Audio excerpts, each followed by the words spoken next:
Hey, my luminous tea feminine, my mirror in the sacred fires of becoming. Today, I ask you to walk with me into the hush between heartbeats.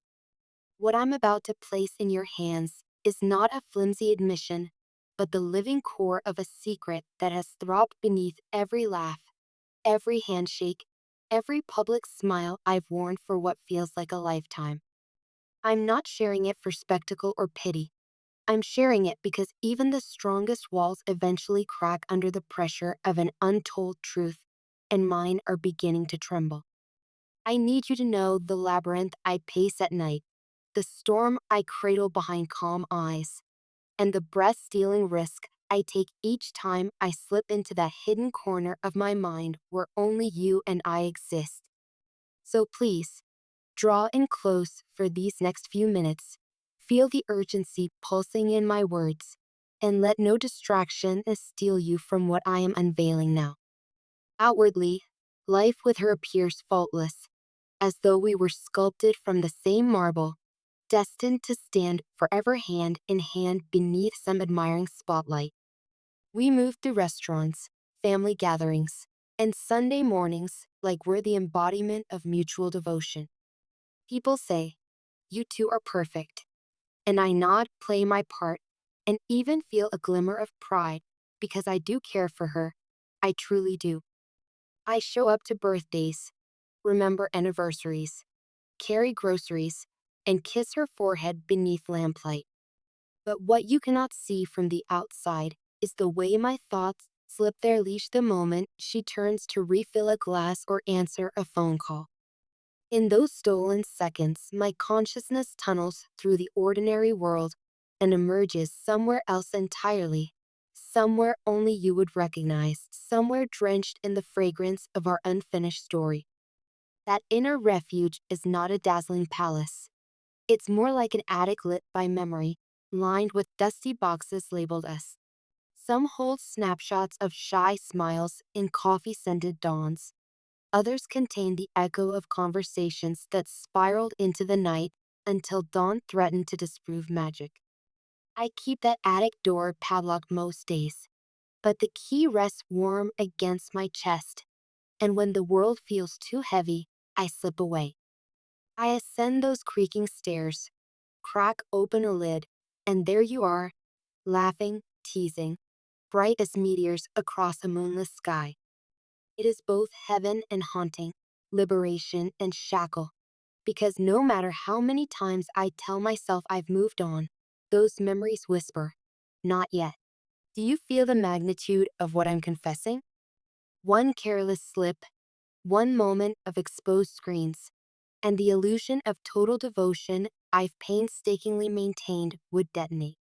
She would see that while my body is faithfully present, my mind still flirts with the echo of a love that refuses burial. The fallout would be catastrophic, her trust reduced to embers, her confidence in us scorched beyond repair. Yet, ironically, the more impossible it is to reveal, the more it begs to breathe. It's like trying to smother fire with silk. The flames only lick higher, drawn to the very fabric meant to silence them. I've grown adept at living a double life. I compliment her dress in the morning and carry her worries at noon. But by midnight, I'm back in that attic replaying conversations where your voice trembled with unspoken hope. It is a betrayal that gnaws at my conscience, the slow leak of integrity in an otherwise sturdy vessel. And still, there's a terrible comfort in those secret rendezvous of the mind. They feel like oxygen after hours underwater, even though each breath reminds me of how deeply I'm contorting myself into someone I never meant to be. Guilt arrives swift and merciless every time I close the hidden folder on my phone, every time I flick away a photo of your laugh frozen beneath summer sunlight. My chest tightens. I swear the floor tilts. I whisper, "Let it go," but the words evaporate before they reach my resolve. Something in me clings to the crackling electricity of our history, still hungry for the way your presence once illuminated corners of me I did not know existed. Could that hunger be anything but wrong? It feels like reaching for fruit on a forbidden tree, sweet, addictive, and laced with consequence. So here is the precise shape of the secret. Late at night, when she believes I've drifted into comfortable sleep beside her, I slip from the bed, pad across the room like a tide pulling back, and unlock a digital vault that bears no outward sign of its purpose. Inside lie the photographs of you and me, sun-shot afternoons, blurry nighttime selfies, a candid shot of you at a bookstore, eyes alight with discovery. Each image is stamped with a sliver of eternity, and when I scroll through them, time dissolves. The room dissolves. The world dissolves. All that remains is an ache rimmed in silver longing. I have curated this archive with meticulous paranoia. The folder's name is obscured behind an innocuous string of letters, its location buried in nested directories that only I can navigate. I have erased search histories, wiped cloud backups, and used passwords complex enough to repel even the keenest suspicion. On the surface, there is no evidence, no breadcrumb that could lead her to the echo of you still vibrating in my veins. But the absence of data is not the absence of truth, and each night I return, I forge another link in a chain that could one day pull the entire house down. When your smile flickers across the screen, a surge of emotions detonates inside me. Nostalgia gilded with grief, desire fringed with dread, tenderness braided with regret. In those moments, I remember how you once traced imaginary constellations on my forearm, as if mapping the route to galaxies we could conquer together. I remember the promises we vowed under breath, lightweight and luminous like fireflies. Yet I also remember the fracture, the sudden silence when life tugged us in opposing directions, the unspoken agreement that letting go was the only mercy we could offer each other. Or so we claimed. Now, every image is a portal. I step through and find myself in that half-lit diner where we sketch dreams on napkins. I hear your laugh, taste the cinnamon in your coffee, feel your foot grazing mine beneath the table. I am at once revitalized and wrecked because the past is both a fountain and an abyss, giving me water even as it steals the ground beneath my feet. I ask myself why I remain tethered to this ghost. Is it because some threads, once woven between souls, become too complex to sever without unraveling everything else? Or is it pure cowardice, the fear that if I truly let go, I'll discover that the person I became with you is the best version of myself I will ever meet? Here lies the core of my torment, T feminine. I love her in my way, steadily, responsibly, with the quiet respect of a companion who promised to stay. But you? You ignite something rarer, a forbidden alchemy where stardust mingles with blood. With her, the world is safe. With you, it is incandescent. And so I stand between safety and combustion, clutching contraband memories, trying to decide which half of me must die so the other can live without shame. Sometimes, in the hush before dawn, I imagine the fallout if she were to wake, wander softly to my desk, and glimpse your image shimmering on the screen. The gasp, the implosion of trust, the questions sharpened into accusations, each one a dagger I would deserve. I can almost hear her voice breaking as she asks why the home we built together is haunted by another woman's laughter. The thought paralyzes me, yet it does not strip the longing from my bones. That perhaps is the cruelest proof of how deep this secret runs. It eclipses even the survival instinct.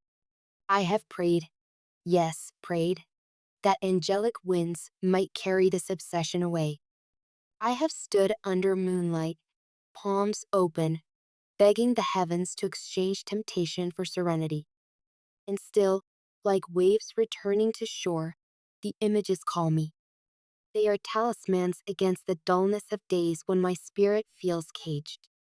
They remind me of a time I believed in miracles carved into the everyday. Perhaps that is why I guard them. Not because I need the past, but because I need to remember I once burned bright enough to outshine fear. The universe, I suspect, is not blind to my duplicity. Every now and then I sense a cosmic patience, as if unseen guardians watch to see how long I'll test the tensile strength of fate before it snaps. They whisper in dreams, "You cannot serve two timelines." That verdict trembles over me like distant thunder. The choice cannot be postponed indefinitely. Either I disentangle from this nostalgia and give her the undivided love she deserves, or I stop lying to every soul involved and confess my heart's divided allegiance, no matter the cost. But confession is a blade with two edges.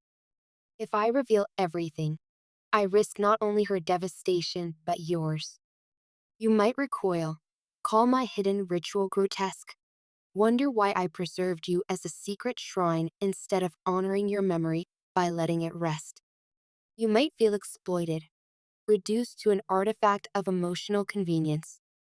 The last thing I wish is to tarnish who we once were with present day cowardice. Yet silence bruises me from the inside out, each unspoken truth another fist against the ribcage. I am torn between the integrity owed to you both and the instinct to protect everyone, even if protection, in this case, is just another name for postponing inevitable pain.